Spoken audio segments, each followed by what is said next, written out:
versus you need to do something for me. I can't tell you the number of times that we here on the David Bowers Awards have run into that situation. And the big thing going right now that I've noticed online is I am continually getting bombarded by people who will see a post that I've put up and immediately put up, promote this with me, you know.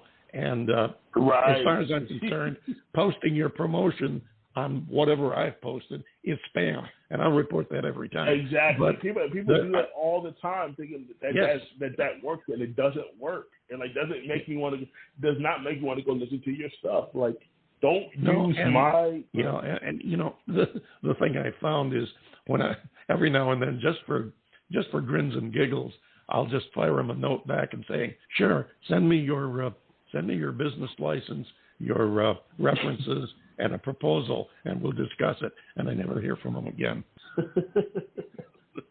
You're right. You know, I mean, look, the quickest way to see if somebody's serious or not is when you start talking about money. But here's the thing with artists, right? Artists are the only people that are, creatives are the only people that think that you should work with them just because they're that good, that you should work with them for free. Right. They don't understand that there's value. If you want my time and you value what I do, then you should pay for my time.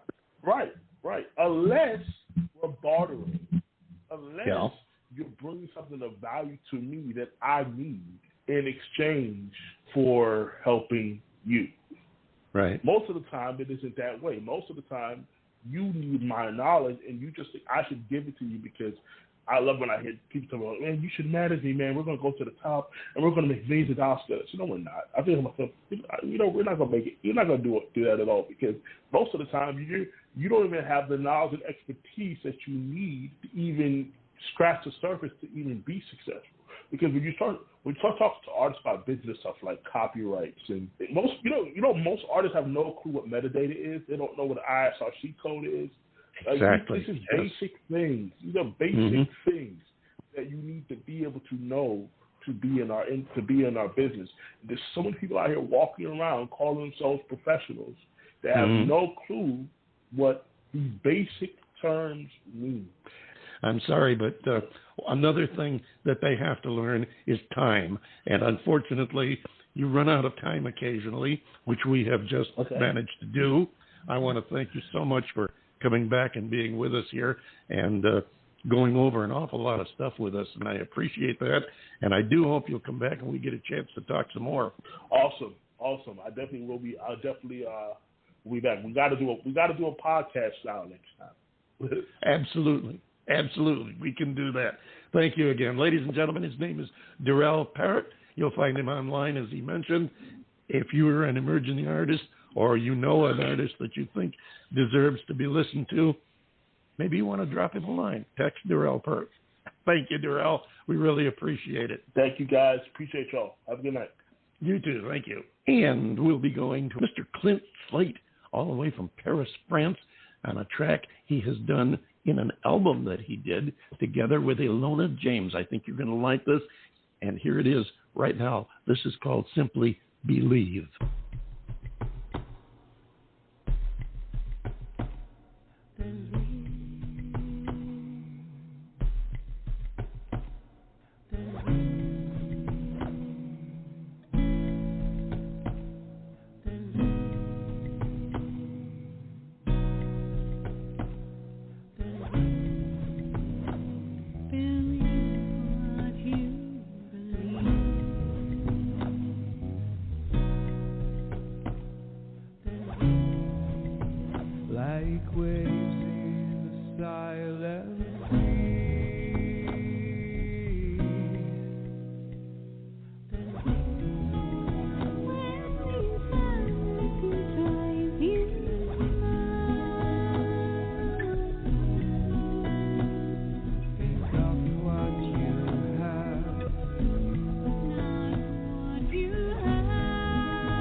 from his album Silent Sea.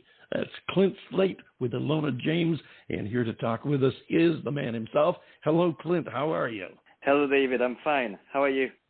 Doing just fine, thank you. And again, thank you for joining us in the middle of the Paris night, although I hear the nights in Paris are really nice. It could be if you take out the rain and the frost and some hail today. But apart from that, it's quite nice. Oh, my gosh. Well, I guess tonight is not the night to climb the Eiffel Tower and look over the city. But thank you for joining us once again. And thank you for sharing this wonderful album with Iona James. As I mentioned when you gave us this a track from the album to play last time you were on, that your music, when you work together, has almost an ethereal quality to it. Tell us a little bit about Iona James. No, we don't know a lot about the young lady. Tell us about her. Well, we met totally by chance on Twitter when we entered a wheel of collaboration for a radio at the beginning of February, and we just met through this wheel to give a track to the radio, and we had a month to compose it and to write it. And the fact is that we wrote it in a matter of hours on the very first day. So we seemed to click, and we thought, okay, maybe we should try and write some more and see if it can work, and get acquainted and get to know each other and try to do things. And then I realized that she was a nurse living in Scotland. And and she was a songwriter too, on her own, and had some songs on Spotify right now that you can listen that are really great. And we decided to just try to find a middle ground, between her atmosphere and universe and my atmosphere and universe, and to really, for the first time, collaborate and co-write entirely all the songs. So it's very unique for both of us, and it's very interesting because it's something I haven't done before, and you know how I love things that I don't know how to get out with. Yes, exactly. Yes, you're definitely the adventurous spirit, and I commend you for that. This is quite a collaboration. That's not the first that we've had, where we've had musicians from different parts of the world collaborate on the same tune. But I will say this is the first time that I think we've had France and Scotland collaborate together. Now, can you tell me a little bit about Iliona's background? Last time you were on, we talked about yours. What can you tell us about Iliona's background? Well, she's a nurse, actually, in real life, if I say. She does sing and play piano and write her own songs, and she's been doing this for quite some time now. But she wanted to. She went back to music really because of the pandemic. Because as a nurse, it was quite a heavy burden, at times. And she told me the songwriting was a way to lift it, from her shoulder and sleep better at night, and put all that to rest. And it's just she's very passionate about it, and she just wants to write songs that she's proud of and connect with other people. And that's the beauty of the internet nowadays for people like us, is that you can connect with people you wouldn't meet otherwise. They're just a click away, So it's very interesting, and I encourage everybody to go and check her, because she has a beautiful voice. She has this quality like Dolores O'Riordan from the Cranberries, or Alanis Morissette, or Clannad, which is a folk group. It's something else, You have to hear it. I can understand that, and I definitely want to check out the album, listeners, for your checking purposes. The album is Silent Sea. That's Clint Slate with Iona James, and I definitely want to check out the entire album. We're going to play a second cut here in a few minutes, but John Bon Jovial, you're sitting there very pensively, And I know you agree with me that when a Frenchman says a woman is passionate about anything, you tend to believe him. I have been told, Clint, that being French has something to do with passion, and you get a woman involved, and there's this, I don't know, this whole, if you're familiar with American cartoons, Pepe Le Pew thing going on, and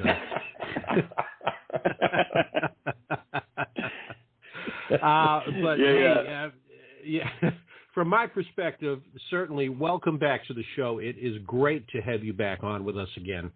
And I remember our conversation from last time, and there were, some insightful comments, some comedic comments, and it was overall just a really good conversation. I want to hit you up a little bit here and get some more information on this song that we just listened to, Believe, because it does have quite an ethereal feel to it. And what was going through your head when the two of you put this down on tape to get the product that you got, because it really is nice? Well, first of all, thanks a lot. Or as Pepe would say, merci beaucoup. Then, well, in fact, the collaboration I was talking about is that we really embraced the whole together process. So I just I wanted to do the things I did for Dragons, the last album we talked about last time. Right. So I just found ideas on the guitar, recorded them instantly, and sent them to Iona as fast as possible, so I wouldn't taint them, and give her anything that would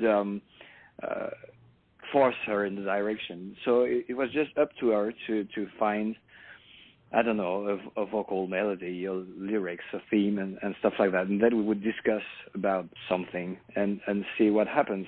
And on this one, I had this chord sequence, and she sent me some vocals for some kind of verse and chorus section. And I thought, okay, I will try to put my own voice in the middle of her sentences. And so within the demo of a single verse and chorus, I had the whole song in a way.